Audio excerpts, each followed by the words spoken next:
Buenos días, mi nombre es Valentina Arias de primer semestre y el día de hoy les hablaré sobre las uniones celulares y la membrana basal.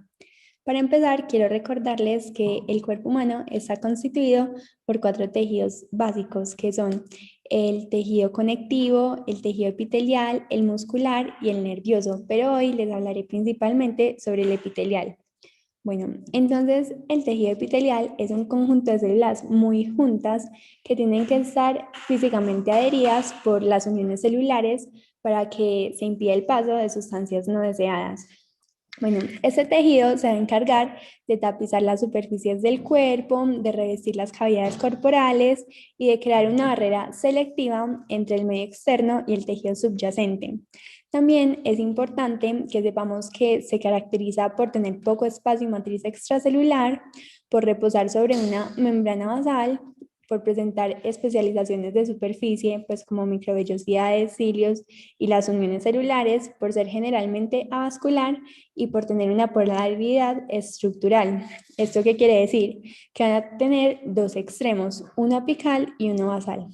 Bueno, eh, como dijimos, este tiene especializaciones y puede tener especializaciones de dominio apical o especializaciones de superficie vasolateral que van a ser las uniones celulares. Estas uniones son estructuras multiproteicas que se van a encontrar entre célula y célula para cumplir su función de barrera y las vamos a poder clasificar según su estructura y según su función. Según su estructura, pueden ser zónulas, es decir, que van a rodear la célula, vean acá, pueden ser fascias, que se encuentran solamente en una cara de la célula, o pueden ser máculas con formas de botones, como los vemos acá. Y según su función, pueden ser uniones ocluyentes, uniones adherentes y uniones comunicantes. Entonces, las ocluyentes van a evitar que proteínas y lípidos de la superficie apical migren a la superficie lateral. Entonces, aquí es importante que nos imaginemos un morral, porque esas no van a estar unidas, pero van a poder separar fácilmente. Entonces, cuando hablamos del broche del morral, que a pesar de que separa, pues se puede abrir fácilmente. Las uniones adherentes se van a unir y amarrar físicamente las membranas y van a mantener la integridad del epitelio porque no se pueden separar fácilmente. Entonces, estas son las que van a poder compartimentalizar. Y ya por último, tenemos las uniones comunicantes, que son como tubos que permiten el flujo de sustancias. ¿Por qué? Porque estos van a unir físicamente los dos citoplasmas.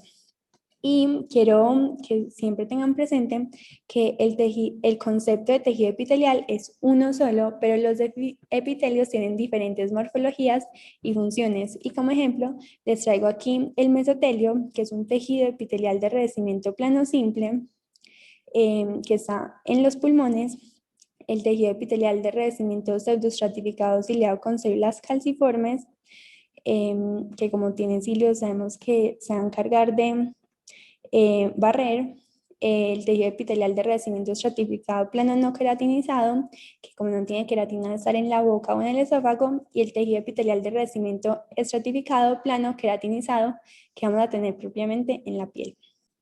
Bueno, ahora vamos a ver los tipos de cada una. Las uniones ocluyentes tienen un tipo que son las zónulas ocluyentes. Las uniones adherentes ya van a tener varios tipos, que son las zónulas adherentes, las máculas adherentes o desmosomas, los demiesmosomas, los contactos focales y la fascia adherente.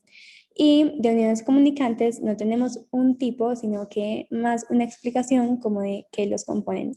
Bueno, y es importante que sepamos que la mayoría de los complejos tienen proteínas transmembranales, placas proteicas citoplasmáticas y uniones al citoesqueleto. Entonces, las proteínas transmembranales van a ser las que permitan la unión física entre una membrana y otra, y las placas proteicas citoplasmáticas van a ser un puente entre las transmembranales y el elemento del citoesqueleto. Listo. Para empezar, hablaremos de la célula ocluyente, que como dijimos es un tipo de unión ocluyente. Ellas van a sellar el espacio paracelular. ¿Qué quiere decir paracelular? El espacio entre célula y célula al unir las membranas, pero se pueden separar fácilmente.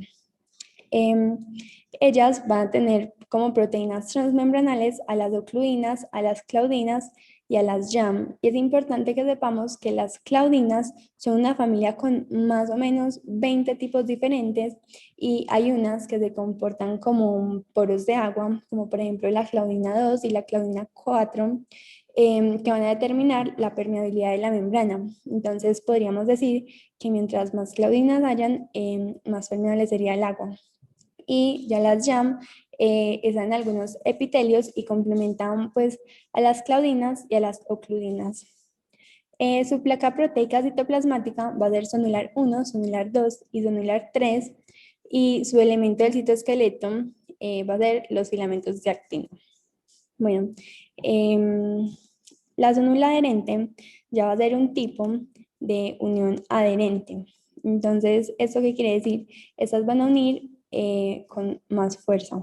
Las proteínas transmembranales de ellas van a ser las caderinas que van a unir célula con célula. Y es importante que sepamos que estas caderinas van a depender mucho del calcio, porque su nombre lo dice, caderinas, calcio. Bueno, la proteína de placa proteica citoplasmática, como ya podemos ver, va a ser la catenina y el elemento del citoesqueleto que se va a pegar a esta placa proteica citoplasmática van a ser los filamentos de actina unidos por la alfa-actinina. Bueno, seguimos con la mácula adherente o desmosoma. Esta ya va a ser más fuerte, ¿por qué? Porque su elemento del citoesqueleto van a ser los filamentos intermedios y sus proteínas transmembranales van a ser la desmogleina y la desmocolina. Y como su nombre lo dicen, van a servir como pegantes, pues funcionan como pegantes y también van a depender del calcio. ¿Por qué? Porque son parte de la familia de las caderinas. Bueno, sus plaquinas, pero placa proteica citoplasmática, va a ser la desmoplaquina y la placoglobina. Y como dijimos, el filamento del citoesqueleto va a ser el filamento intermedio. Vean acá. Listo. Los hemidesmosomas, como su nombre lo dice, hemi, mitad del desmosoma. Ellos se van a pegar por la parte basal y van a hacer puente entre la membrana basal y el filamento intermedio. Es importante que tengamos en cuenta que estos van a ser diferentes de los contactos focales que vamos a ver porque van a hacer el puente con el filamento intermedio y no con el filamento de actina como lo hacen los otros. Bueno. Sus proteínas transmembranales van a ser las integrinas porque pegan la célula a la matriz extracelular, como podemos ver acá. Pegan la célula a la matriz extracelular. Su placa proteica citoplasmática va a ser la desmoplaquina, como lo vimos en los desmosomas, y su elemento del citoesqueleto van a ser los filamentos intermedios. Bueno, los contactos focales, como dijimos, también van a ser un puente entre la membrana basal y el elemento del citoesqueleto, que en este caso va a ser el filamento de actina. Sus proteínas transmembranales, al igual que la de los hemidesmosomas, van a ser las integrinas, pero sus placas proteicas citoplasmáticas van a ser vinculina y talina. Bueno, va a surgir un concepto muy importante que se denomina barra terminal o complejo de unión. ¿Esto qué significa? Los científicos cuando estaban viendo en el microscopio de luz, vieron que en los bordes de los epitelios había una barra que los sellaba entre sí. Y en ella se agrupan tres tipos de uniones celulares diferentes, que son la sonula adherente, como la podemos ver aquí, la sonula ocluyente y la mácula adherente o el desmosoma. Y es importante que sepamos que se va a llamar barra terminal en microscopía de luz y se va a llamar complejo de unión en microscopía electrónica, pero finalmente van a terminar siendo lo mismo.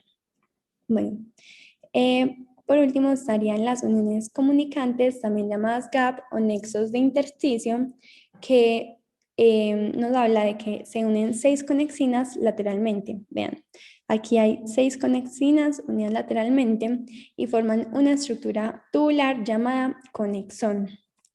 Y lo que va a formar a la unión comunicante va a ser esta unión de 2 conexones de membrana. 2 conexones van a ser a la unión comunicante. Y ya por último, para terminar, vamos a hablar de la membrana basal, que es como la organización del tejido conectivo bajo los epitelios.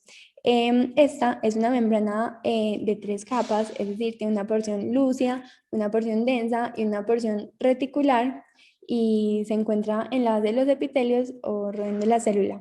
Bueno, y antes de seguir, quiero que sepan que surge un concepto que se llama lámina basal, que se habla de lo que compone la porción lúcida y la porción densa.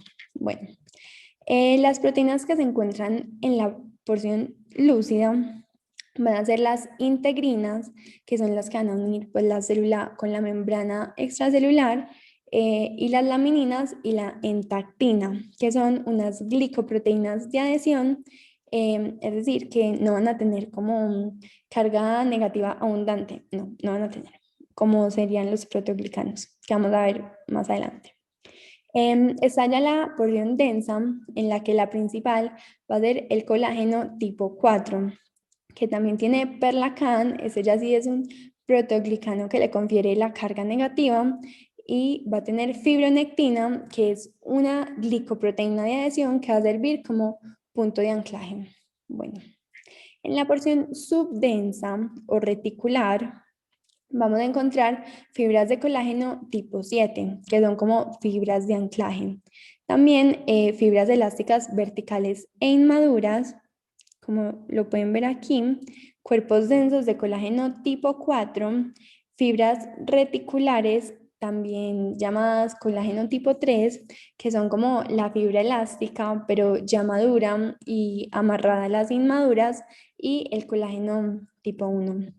Bueno, espero que hayan aprendido mucho el día de hoy, y quiero decirles que muchas de las imágenes tomadas fueron de las diapositivas del doctor Jairo y del libro de Rosa.